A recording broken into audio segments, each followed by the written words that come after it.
They were cries for help that never came. Tonight, the gripping stories of children who fought to survive inside DCFS, the Illinois Department of Children and Family Services. In this 3-year-long investigation, Dave Savini and the CBS 2 investigators uncovered stunning data exposing how the agency's own investigators cleared alleged child abusers nearly all of the time. First thing, I noticed you've had a lot of hairdos over the years. Yeah, I know. On the surface, Kaylin Brown seems happy. I cut my hair, grew it back, cut it again. I think the last time I saw you, it was purple. Yeah. Yeah. A loving mother of 2 kids. Count and breathe. 1, 2, 3. Now hopes her darkest days are behind her. No child should go through that. That's why I keep my kids close to me. And you were 5. Yeah. Sexually assaulted when she was just 5, the same age as Kayla Rose, her oldest daughter. It's not common for kids to catch an STD as young as I did, but that's the first time I caught my STD when I was 5. Kaylin remembers at least 17 different foster homes and facilities and years of physical, mental, and sexual abuse in a child welfare system that was supposed to protect her. All my life, nobody really wanted me. She was still in the system when we first met her 3 years ago. I was abused my whole entire life. This is a gathering of 14 now adults. I was in 30 within a year. 30 different homes. Yes. Sharing stories of horror as children. And how old were you when you went into the system? 3. 14 survivors no longer silenced by the fear of retribution and abuse. How young were you when you were first abused? Probably 12. I've been neglected. All of them placed in foster care in the custody of DCFS, the Illinois Department of Children and Family Services. I've been physically, sexually, mentally abused. The agency's failure leaving each their own painful path of recovery. I was physically and mostly abused. I was like beaten. And when it comes to Kaylin, she's still trying to pull through the wreckage. And you're homeless now, living in a shelter. And how old again are you? I'm 19.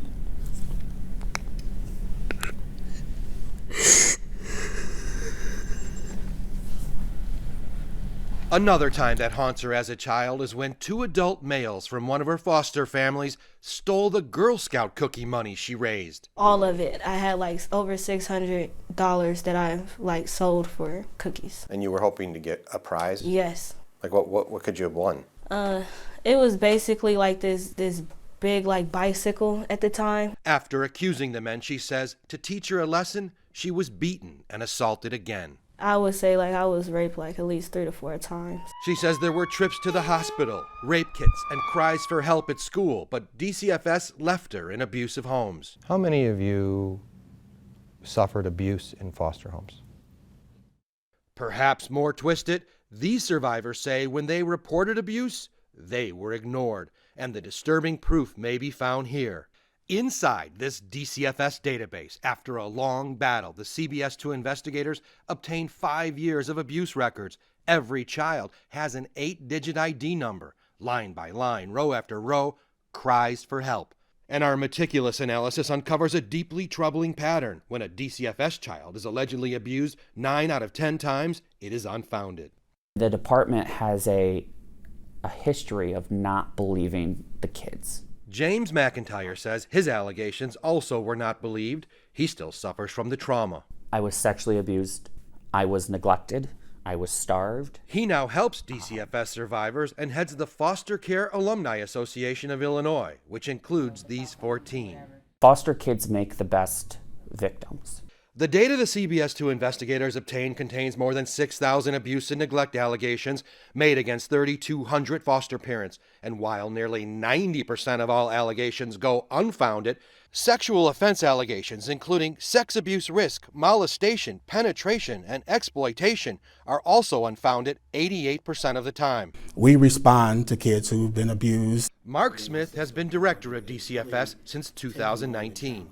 I think that depending on the circumstance, we can all get better at the way we respond to the needs of all of our children and families. The most common form of abuse in the DCFS data involves physical harm and neglect allegations like bone fractures, head injuries, burns, and torture. In a staggering number of these incidents, 91% unfounded by DCFS investigators. In this entire group, nobody's abuser was ever charged with a crime. I can't speak to if any individual case was brought to the police or not, but I will say this. Depending on the circumstance, depending on the perpetrator, cases are brought to the police from the DCFS perspective. We wanted to know how often DCFS alerts police of allegations against foster parents, but they couldn't give us the data. They don't track it. Did any of your abusers get convicted? No. Mine went on to actually work with children. If you're going to take, youth from their parents, you need to protect them. Mallory Stout says she was placed into DCFS protective care when she was only 4. But once inside the system, the abuse just continued. There's no reason why we should be receiving more abuse within the system than we receive within our own home. Bad things happen in this system. Jess McDonald is a former DCFS director who held the post for 10 years. 90% of all allegations made by youth in care go unfounded. Wow. Too often, DCFS kids are afraid to report the extent of their abuse. If you're in a foster care setting, and there is always going to be a fear of reporting abuse because the potential for retaliation. He says there's a DCFS rule requiring caseworkers conduct interviews with children alone without foster parents present. I personally believe they would threaten and intimidate children and youth about reporting.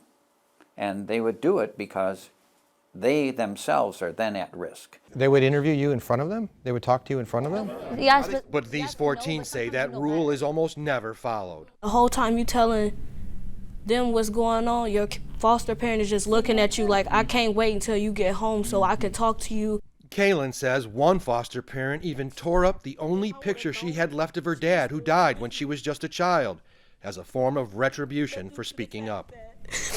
My caseworker didn't really care. Do you feel like there's hope? There is, baby. Don't ever lose hope.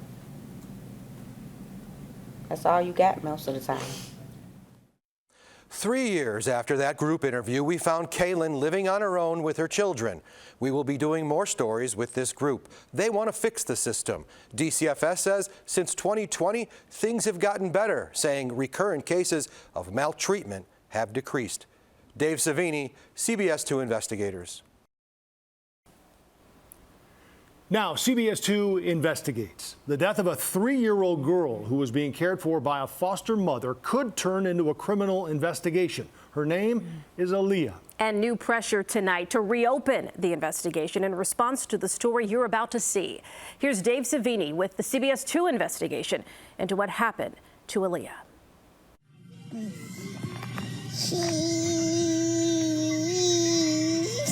The little girl behind this adorable smile is Aaliyah Banga.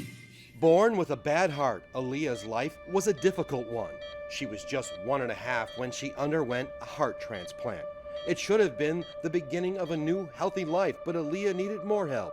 Her biological mom couldn't care for her, and her mom asked DCFS to find her a safe home. Aaliyah came to me as a baby when she was 1. DCFS gave custody of Aaliyah to this foster mother, Karen Castleberry. And I kind of fell in love with her. She was a bubbly, smiling little girl. She had been through so much. She was even featured in a promotional video for a hospital. Castleberry is what DCFS calls a specialized foster mother, trained to take in children with special medical needs. Dr. Farn, we got a doctor's visit. She had already fostered another child who had a transplant and also needed the same medicine as Aaliyah. And Castleberry knew how critically important it was that Aaliyah was always given her anti-rejection medicine, tacrolimus, for her new heart. I always knew that there was a chance that I could lose her. And I knew that she wouldn't be with me forever. But just 1.5 years after getting Aaliyah, her body started rejecting the heart. An investigator's report says Castleberry told them she found the little girl in distress on the patio of her home on Chicago's West Side. Instead of calling 911, Castleberry drove Aaliyah to Lurie Children's Hospital. A DCFS report says Aaliyah was hooked to machines for 5 days, but the damage to the toddler's heart was too much. She died and is buried here. But now, 3 years later, the CBS 2 investigators have uncovered alarming details about her death. A medical examiner report shows Aaliyah's heart doctor suspected Castleberry had neglected to give the child her life-saving anti-rejection meds. Excuse me, Karen. I'm Dave Savini from Channel 2, and I got to ask you some questions about DCFS. We tried to talk to Castleberry about Aaliyah, and what we found in these Cook County Medical Examiner, police, and DCFS reports. Piecing together these documents, we found Aaliyah's cardiologist was alarmed when she reviewed Aaliyah's blood work and saw a very low level of anti-rejection medication. Police and DCFS were called. Yes. DCFS's investigation found levels of her medication were nearly undetectable. DCFS found Castleberry responsible for failing to administer the child's medication to her and indicating her for death by neglect and medical neglect. There's a death by neglect investigation that was indicated against you. Okay, we're not going to talk about that. But I would like to talk to you No, we're not. about her. No. Little girl. No. The DCFS investigation also says Castleberry, the foster mother, had not picked up the child's medication for the prior month of September, despite several notifications from the pharmacy. We're not going to do this. We're not going to do this. No. I'm not going to talk about it? No. Did you appeal it? She did not appeal the findings and surrendered her foster care license, but our investigation raises questions about whether Castleberry should have even had a foster license at the time of Aaliyah's death in October of 2020. In 2017, Castleberry was charged with domestic battery for beating and injuring a different child, a 10-year-old girl with a belt. This Chicago police arrest report details the girl's wounds, a black eye, and multiple linear and buckle marks on her back.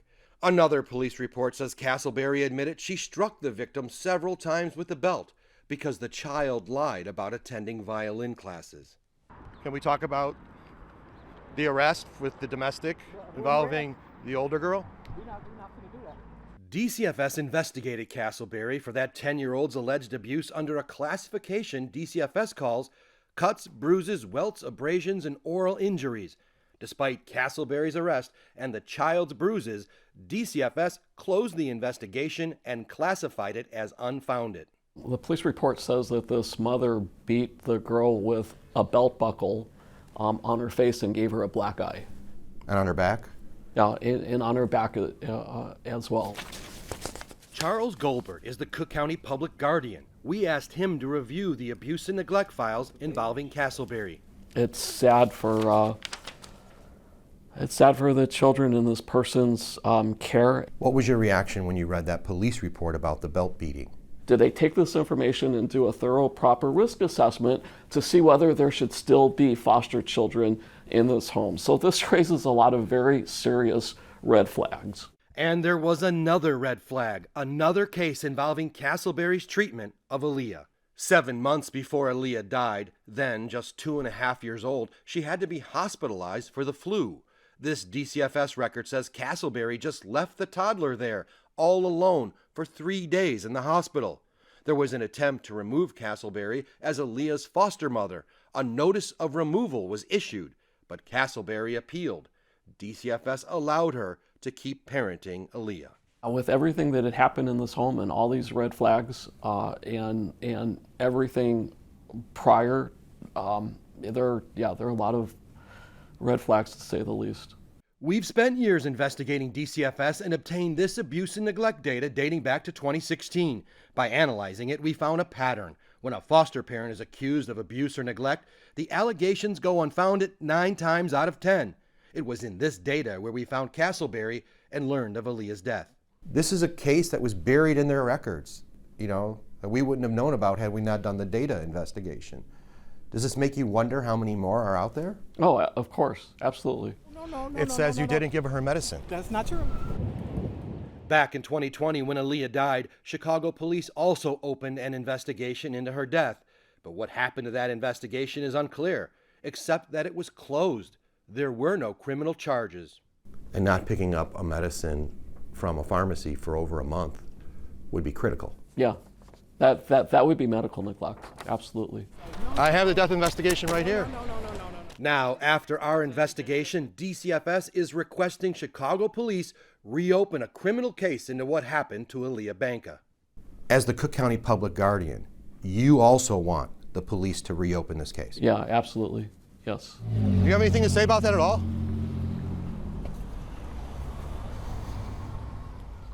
According to an investigator's report, Castleberry denied failing to give Aaliyah her medicine. Now to Castleberry's 2017 domestic battery charge involving the other child.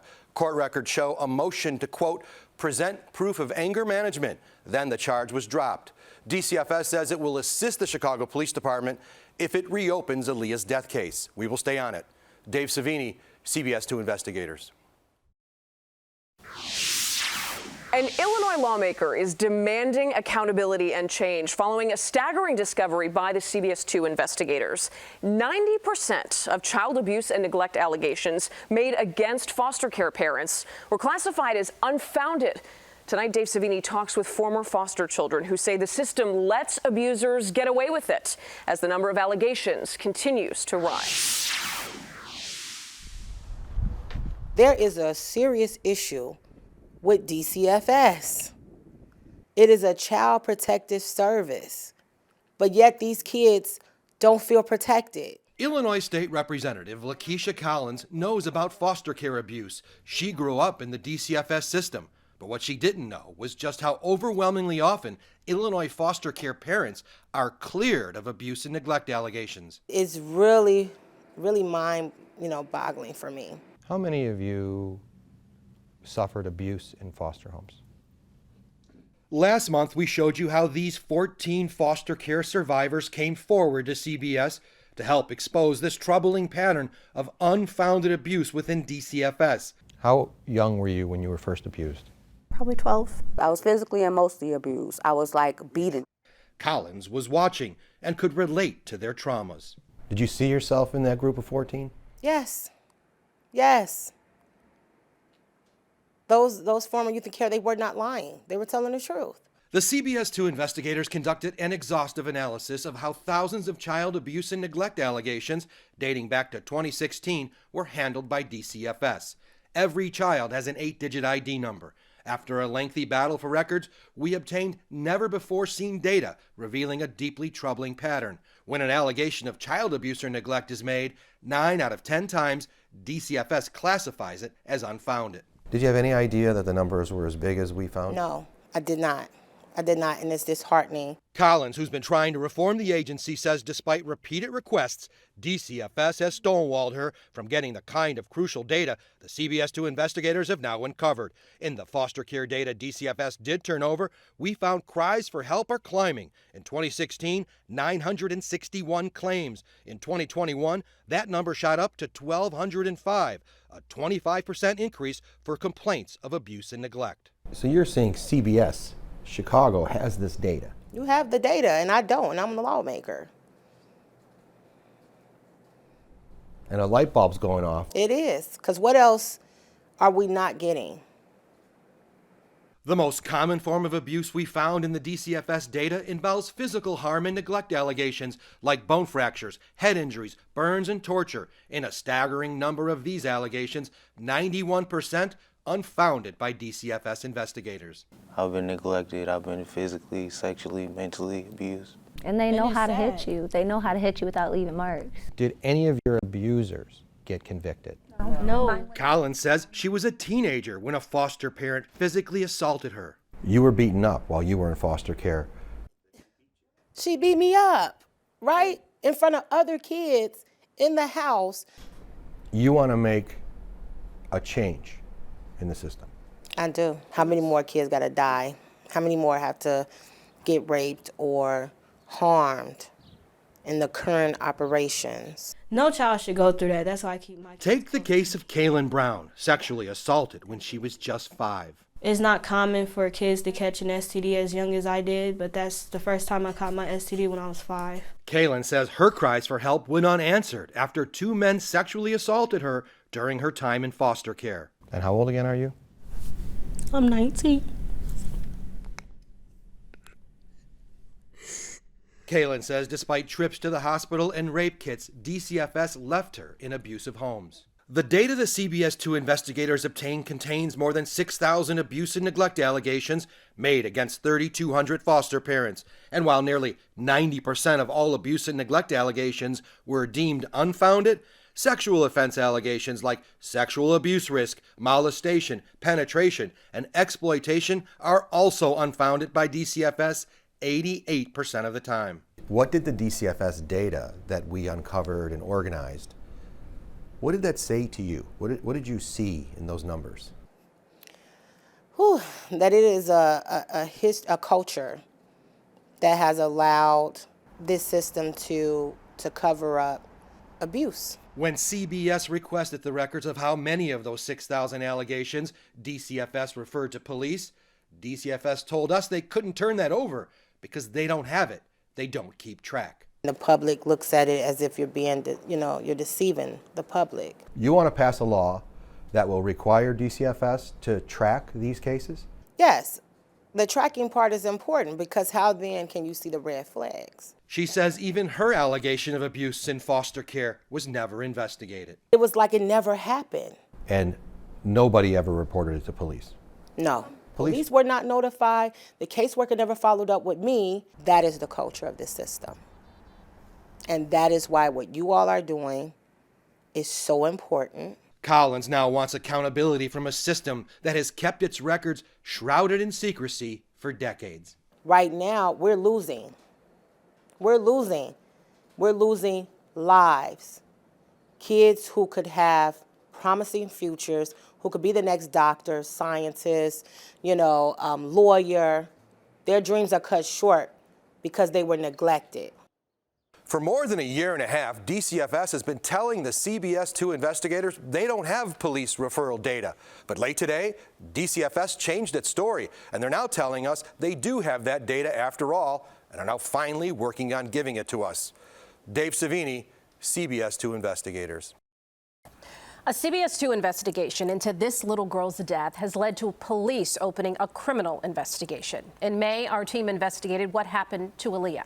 The 3-year-old died while living with a foster mother accused of abuse and neglect. CBS 2 investigator Dave Savini is here with the breaking developments. Dave? Jim and Erica, following our investigation, Chicago police have now launched a probe into this toddler's death. It was originally ruled death by natural causes, but a DCFS investigation found Aaliyah's foster mother committed medical neglect. Excuse me, Karen. I got to ask you some questions about DCFS. Yes. DCFS entrusted Karen Castleberry to foster this toddler, Aaliyah Banka. The 3-year-old died in 2020, and after an investigation, DCFS held Castleberry responsible for death by neglect and medical neglect for failing to administer the child's medication to her. There's a death by neglect investigation that was indicated against you. Okay, we're not going to talk about that. She surrendered her foster license. That was the only consequence. But now, 3 years later, following our investigation into Aaliyah's death, a criminal investigation has been launched. But I would like to talk to you about her. No. The little girl. No. Aaliyah had a successful heart transplant at Lurie Children's Hospital when she was a baby.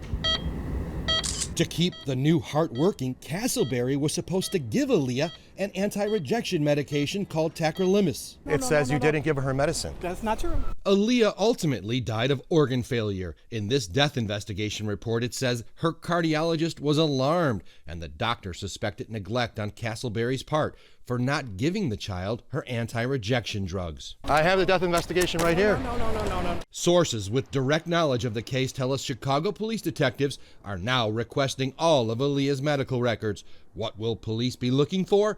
Documents like this. According to a DCFS investigation, Castleberry, the foster mother, had not picked up the child's medication for the prior month of September, despite several notifications from the pharmacy. It just says your name.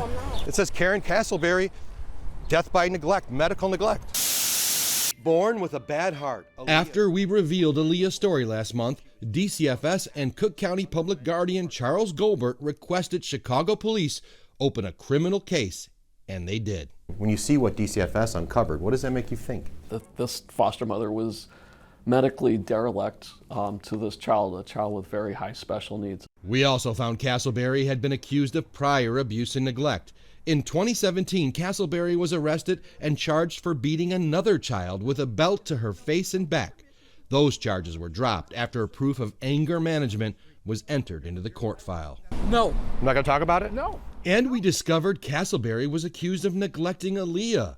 A few months before she died, Aaliyah was hospitalized a different time with the flu. This DCFS report says Castleberry left the toddler there all alone for 3 days. DCFS attempted to remove her as the foster parent. Karen, But DCFS allowed Castleberry to continue fostering Aaliyah. Will you stop and talk to us about what happened to that little girl? Karen?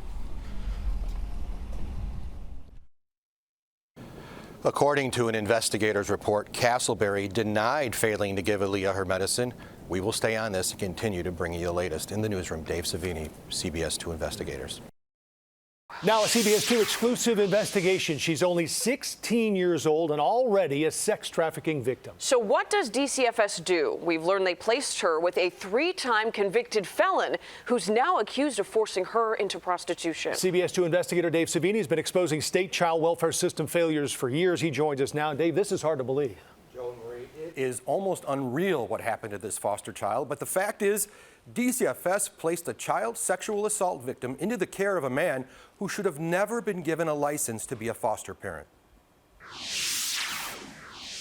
A troubled 16-year-old girl was sent to this apartment building by DCFS. The state agency in charge of protecting her placed her in a foster parent's home here at the corner of 80th and Hermitage.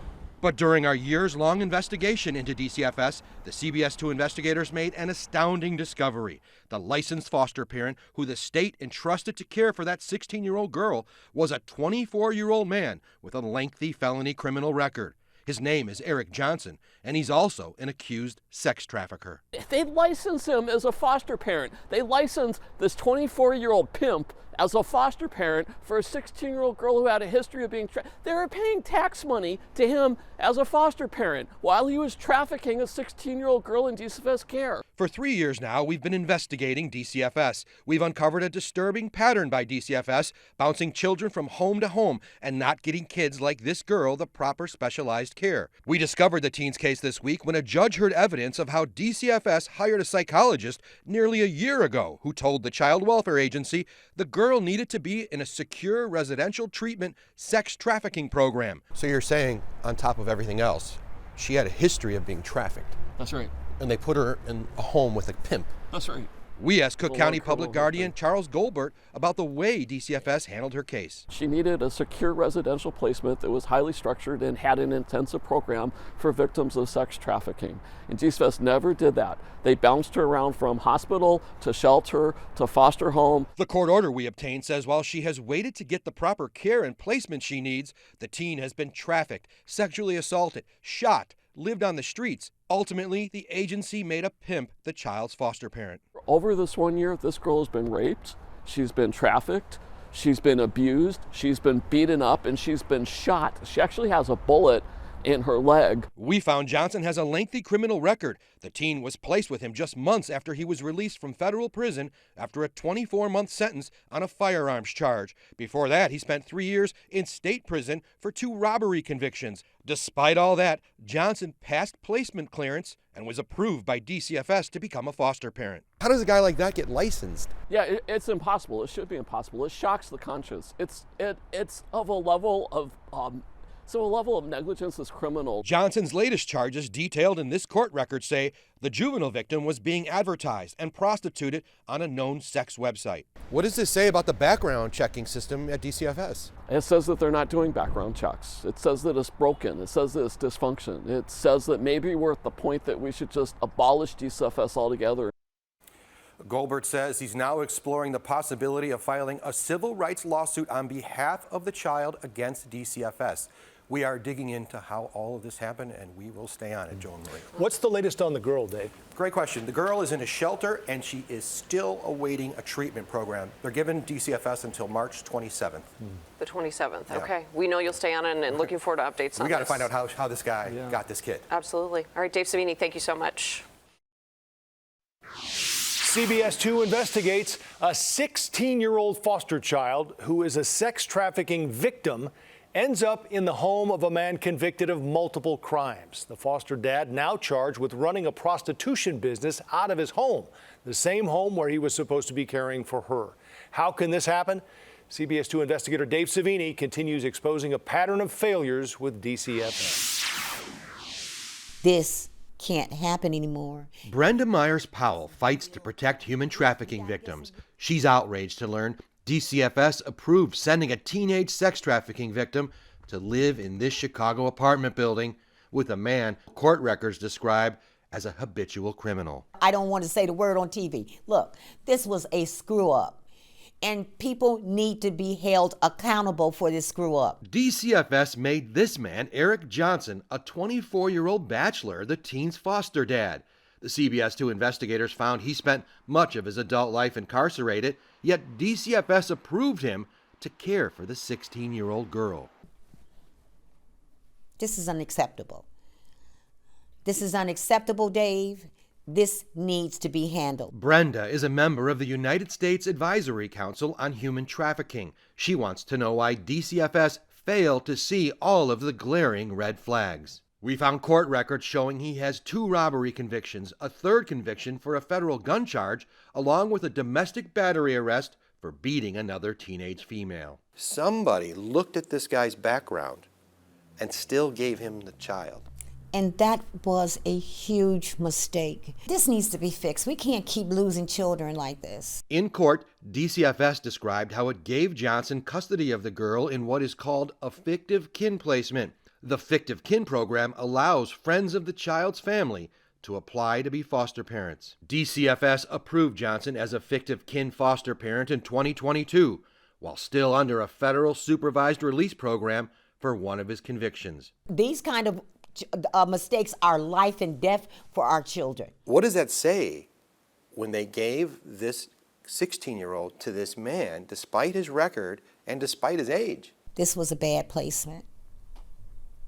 This was a bad placement. It should have been thought out more carefully for the safety of this young lady. When it comes to trafficking and abuse victims, DCFS has a pattern of failing to find them critical care facilities. In the case of the 16-year-old, DCFS's own hired psychologist said the teen needed a secure residential treatment facility sex trafficking program. Instead, they placed her with Johnson. The victim here is the girl who's been put in this position with this guy, which is horrible. Shortly after becoming the teen's foster dad, Johnson was arrested again. He's now accused of running an online prostitution business. Sex acts performed right in the living room of the same apartment. This young lady should be been in a facility where she could get the care that she needs, and this man should have never had access to her. Back in 2021, DCFS was also accused of mishandling a different child's case altogether, after she was trafficked at a Chicago hotel. That girl was only 10 years old, and her case involved different men. We can't keep giving children to traffickers. I will say this.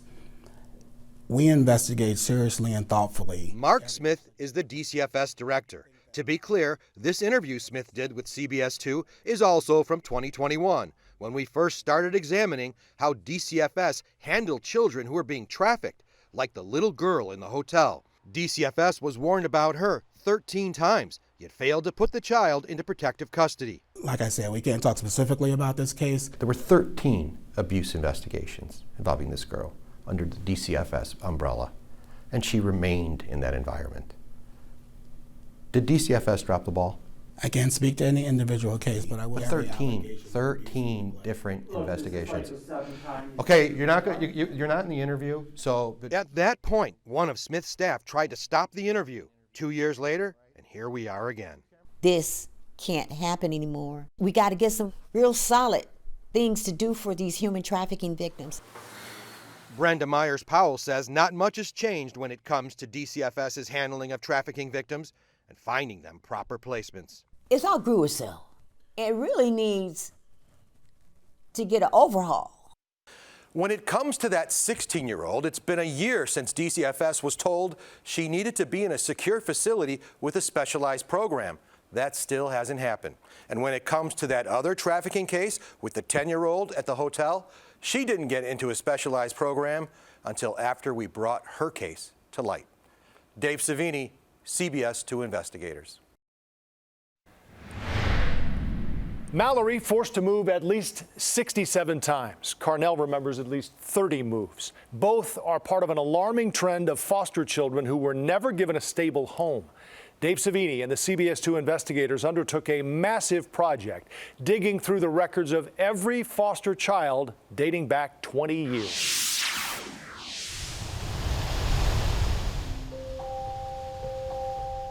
I had lots of bruises and scars. I still have some scars from being a child. The few pictures Mallory Stout has from her childhood don't tell the story of her pain and torture. I was starved. I was locked in a bathroom. I was Locked in a bathroom, how? I was held in a bathtub with a baby gate over it. A baby gate rigged over a bathtub to keep her confined in her own home. I was essentially caged and treated like an animal. What was the triggering event that somebody contacted DCFS and said, I think this child is being abused? I repeatedly would eat out of the garbage can at my daycare because I wasn't getting enough at home. By the age of 4, she was hospitalized. Medical records reveal evidence of abuse and neglect, numerous bruises. She even told staff she was shot by a BB gun. Then taken into protective custody by DCFS, the Illinois Department of Children and Family Services, and sent to a foster family. Everything was safe, everything was stable, everything was good. It was the perfect family. But that foster mom became ill. Mallory had to be removed, and DCFS, the system responsible for her welfare, failed to ever find her a stable home. She's just one of tens of thousands of children we found stuck in a cycle of repeatedly being moved. Just one day, they picked me up from school, and they just dropped me in another place. A pattern began of ripping her away from one placement after another. Often her belongings stuffed in garbage bags as she was shipped to different homes, shelters, facilities, and forced to change schools as she was moved across the state. In the middle of the night, they just dropped me off at this DCFS worker's house. We first met Mallory 4 years ago. There's no reason why we should be receiving more abuse within the system than we receive within our own homes. She's part of a group of 14 DCFS survivors speaking out to try to stop the agency's destructive pattern. Overall, do you know how many? No. Lost count? Pretty much. DCFS records we uncovered reveal she spent 17 years in DCFS and was moved at least 67 times. That's a sad statistic, but it's the norm. I mean, we know that it's the norm. We know that multiple placements are the norm. She says her moves from foster homes to institutions were followed by neglect and more abuse. I'm 36 years old. I have nothing. Leaving a lifelong mark on her. Because being in care, it was wiped away slowly. Through every placement, something more was gone. And at the end, you have nothing. Mallory's path in the system should have been much different. Back in 1991, at the same time she was first taken into DCFS custody, a federal court ordered DCFS to follow this consent decree. It laid out systemic failures, and DCFS was told to stop the practice of moving children repeatedly. DCFS keeps data on the history of all the children that come into their care, tracking how often they are moved. We found Mallory is far from alone. That's all the kids in care. That's sad. The CBS 2 investigators fought more than a year for that data, and through the Freedom of Information Act, finally obtained it. Because it is so complicated to understand, we created this visualization. And that's you. Yeah. We made a dot for every foster child, about 150,000 in care since the year 2000. We tracked every time they had to pack up and move between foster homes, shelters, group homes, institutions, and hospitals. Every child's name removed and instead assigned an identification number. 1729599. That's Mallory's number, and like her, we found so many children ripped from one place and forced into another. Nearly 62,000 kids. 41% of the children in the system moved 4 times or more. Over 7,000 kids were moved 20 times or more. What about that one? Moved 49 times. We found 927 kids moved 49 times. And sadly, like Mallory, 320 children moved at least 67 times, 44 kids an astounding 100 times.